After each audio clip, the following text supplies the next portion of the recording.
हमारे YouTube channel पर सभी सुनने वालों का बहुत बहुत स्वागत है। बिल्कुल, सभी का स्वागत है। अगर कोई हमारे चैनल पर नया है तो चैनल को सब्सक्राइब जरूर करे और वीडियो को लाइक करे। चलिए पहली स्लाइड देखते हैं। इसका विषय है राष्ट्रीय एवं अंतर्राष्ट्रीय। ये सेक्शन तो काफी कंफ्यूजिंग होता है।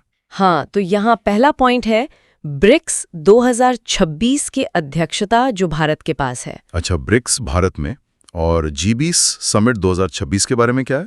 G20 समिट 2026 संयुक्त राज्य अमेरिका यानी USA में होने वाला है। तो एक तरफ भारत ब्रिक्स संभाल रहा है और दूसरी तरफ USA G20। यही पे कंफ्यूजन होता है ना एग्जाम में। हाँ, एकदम सही कहा। एग्जामिनर यहीं फंसाते हैं क्योंकि दोनों बहुत बड़े कूटनीतिक इवेंट्स हैं। और रक्षा क्षेत्र से भी कुछ है क्या इसमें? बिल्कुल। इसके बाद है ऑपरेशन अजय, जो इजराइल से भारतीयों की सुरक्षित वापसी का मिशन था। अच्छा, वो रेस्क्यू मिशन। और सेना भर्ती वाली वो योजना अग्निपथ स्कीम, DRDO का मुख्यालय जो नई दिल्ली में है। इन सबको एक साथ देखकर लगता है कि रक्षा और विदेश नीति आजकल एग्जाम्स में कितने प्रासंगिक हो गए हैं। हाँ, ऑपरेशन अजय जैसे रेस्क्यू मिशन परीक्षा के लिए हमेशा हॉट टॉपिक होते हैं। सही बात है। चलिए अब अगली स्लाइड देखते हैं। ये स्लाइड योजनाएं और सरकारी पहल पर है। सरकारी योजनाएं, यहाँ से तो बहुत सवाल आते हैं। बिल्कुल।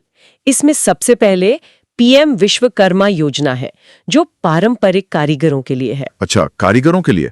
और वो बैंक खाते वाली योजना कौन सी थी? वो है PM जन धन योजना जो 2014 में आई थी। 2014, काफी साल हो गए इसे। हाँ, फिर है आयुष्मान भारत जो स्वास्थ्य बीमा से जुड़ी सबसे बड़ी योजना है। और उज्ज्वला योजना LPG कनेक्शन के लिए है ना? एकदम सही।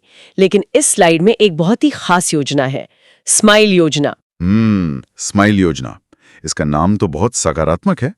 ये किस लिए है? ये भिक्षावृत्ति उन्मूलन के लिए बनाई गई है। मतलब इतने गंभीर और संवेदनशील विषय पर स्माइल जैसा नाम कितना सकारात्मक दृष्टिकोण देता है ना? बिल्कुल सही पकड़ा आपने।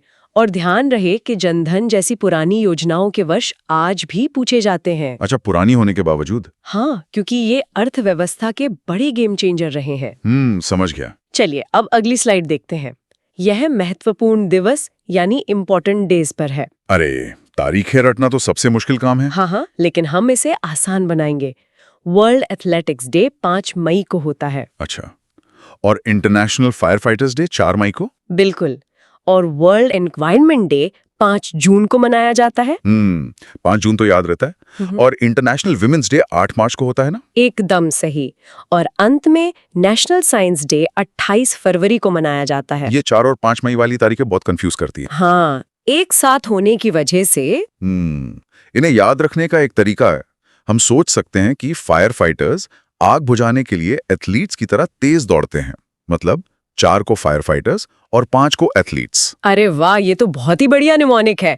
तिथियों को रटने के बजाय ऐसे ही समूहों या क्लस्टर्स में याद करना चाहिए। हाँ, इससे एग्जाम के प्रेशर में भूलने का डर नहीं रहता। बिल्कुल। चलिए अब अगली स्लाइड देखते हैं। ये विज्ञान एवं तकनीक से जुड़ी है। Science and tech. पहला है हंता वायरस जो चूहों से फैलता है। अच्छा, चूहों से। महामारी के बाद से ऐसे सवाल काफी बढ़ गए हैं। और इसरो के मिशन के बारे में क्या है? चंद्रयान 3 सीधे तौर पर इसरो का मिशन है और गगनयान मानव अंतरिक्ष उड़ान से जुड़ा है। और आदित्य L1 भी तो है। इस स्लाइड पर तो इसरो का ही कब्जा लग रहा है। हाँ, आदित्य L1 का लक्ष्य सूर्य का अध्ययन करना है और ये आगामी परीक्षाओं के लिए बहुत महत्वपूर्ण सवाल है। मतलब ये तो छप सकता है एग्जाम में। और 5G सेवा के बारे में क्या तथ्य है? 5G सेवा सीधे तौर पर टेलीकॉम सेक्टर से जुड़ी है।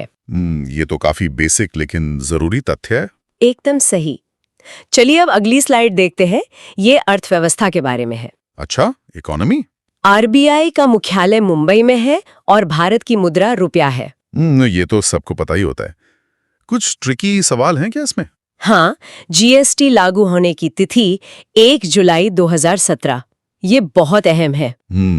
1 जुलाई 2017। और डिजिटल इंडिया कब आया था? डिजिटल इंडिया 2015 में आया था और स्टार्टअप इंडिया 2016 में शुरू हुआ। अरे, अगर ध्यान दें तो इनमें एक तार्किक संबंध दिख रहा है। वो कैसे? पहले 2015 में डिजिटल इंडिया से डिजिटल बुनियादी ढांचा बना और फिर ठीक अगले साल 2016 में उसी ढांचे पर स्टार्टअप्स आए। बहुत ही बेहतरीन लॉजिक लगाया आपने। ऐसे कनेक्ट करने से चीजें हमेशा के लिए याद हो जाती हैं। हाँ, हटने की जरूरत नहीं पड़ती। बिल्कुल। और जीएसटी वाली 1 जुलाई 2017 की तारीख तो पत्थर की लकीर की तरह याद रखनी है। वो तो फिक्स सवाल है हर एग्जाम का। चलिए अब अगली स्लाइड देखते हैं। ये स्लाइड खेल जगत पर है। अरे वाह, ये तो बहुत लोगों का फेवरेट टॉपिक होगा। हाँ, तो ओलंपिक 2024 पेरिस में आयोजित हुए। और आईपीएल 2025 की विजेता रॉयल चैलेंज बेंगलुरु बनी। फाइनली उन्हें ये जीत मिली गई। हाँ, सालों का इंतजार खत्म हुआ। इसके बाद है हॉकी इंडिया, जिसका मुख्यालय नई दिल्ली में है। अच्छा। और फीफा वर्ल्ड कप 2022 किसने जीता था? फीफा 2022 अर्जेंटीना ने जीता था। और एशियन गेम्स 2022 चीन के हंगजू में आयोजित हुए थे। एशियन गेम्स चीन में? इसमें वेन्यू याद रखना बहुत जरूरी होता है ना? हाँ, खेल प्रतियोगिताओं के स्थानों जैसे पेरिस और हंगजू का महत्व अक्सर खिलाड़ियों के नाम से भी ज्यादा होता है। अच्छा, अक्सर लोग सिर्फ जीतने वालों के नाम रटते हैं और वेन्यू भूल जाते हैं। बिल्कुल। चलिए अब अगली स्लाइड देखते हैं। ये पर्यावरण से जुड़ी है। एनवायरनमेंट आजकल सबसे ज्वलंत मुद्दा। एकदम सही। कॉप 28 यूएई में आयोजित हुआ।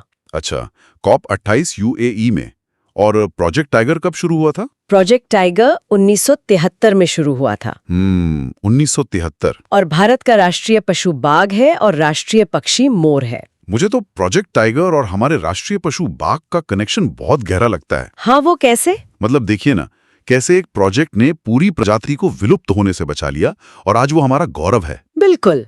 और अंत में है नमामि गंगे योजना, जो गंगा सफाई के लिए है। गंगा सफाई के लिए। कॉप 28 और नमामि गंगे वर्तमान की सबसे बड़ी पर्यावरणीय चिंताओं के समाधान के रूप में देखे जाते हैं। हाँ, पर्यावरण के सवाल तो पक्के आते हैं हर परीक्षा में। चलिए अब अगली स्लाइड देखते हैं। ये उत्तर प्रदेश विशेष है, जो लेखपाल परीक्षा के लिए बहुत अहम है। अरे, ये स्लाइड तो लेखपाल परीक्षा का एकदम दिल है। हाँ, यहाँ के तथ्य बहुत स्पष्ट हैं। राजधानी लखनऊ है और मुख्यमंत्री योगी आदित्यनाथ हैं। सबसे बड़ा जिला कौन सा है क्षेत्रफल के हिसाब से? सबसे बड़ा जिला लखीमपुर खीरी है। अच्छा, लखीमपुर खीरी। और ओडीओपी योजना के बारे में क्या है? 1 डिस्ट्रिक्ट 1 प्रोडक्ट, यानी ओडीओपी योजना स्थानीय उत्पादों को बढ़ावा देने के लिए है।